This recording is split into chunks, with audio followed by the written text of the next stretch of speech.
السلام علیکم ورحمۃ اللہ وبرکاتہ۔ اعوذ باللہ من الشیطان الرجیم، بسم اللہ الرحمن الرحیم۔ محترم سامعین، چھوٹے سے عمل کے ساتھ پچھلے سارے گناہ معاف۔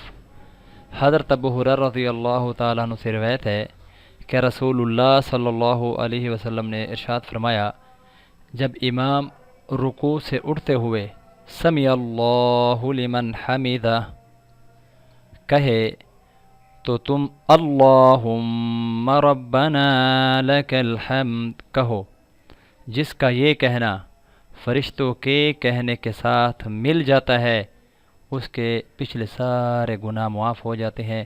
مسلم شریف کی حدیث ہے۔ محترم سامعین، نماز ہم سب پڑھتے ہیں اور نماز فرض ہے۔ نماز ہمیں کبھی نہیں چھوڑنی چاہیے، ہر حال میں نماز پڑھنی چاہیے، اور مجبوری کی صورت میں شریعت نے جو حکم دیا ہے اس طریقے پر نماز پڑھنی چاہیے، لیکن کوشش کریں جماعت کے ساتھ نماز پڑھیں، اور جب آپ کا یہ عمل فرشتوں کے ساتھ مل جائے گا تو آپ کے اس چھوٹے سے عمل کے ساتھ پچھلے سارے گناہ معاف ہو جاتے ہیں۔ مسلم شریف کے اندر موجود ہے۔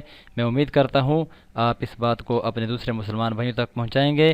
اللہ رب العزت ہم سب کی بخشش کا ذریعہ بنائے۔ اللہ ہم سب کا حامی و ناصر ہو۔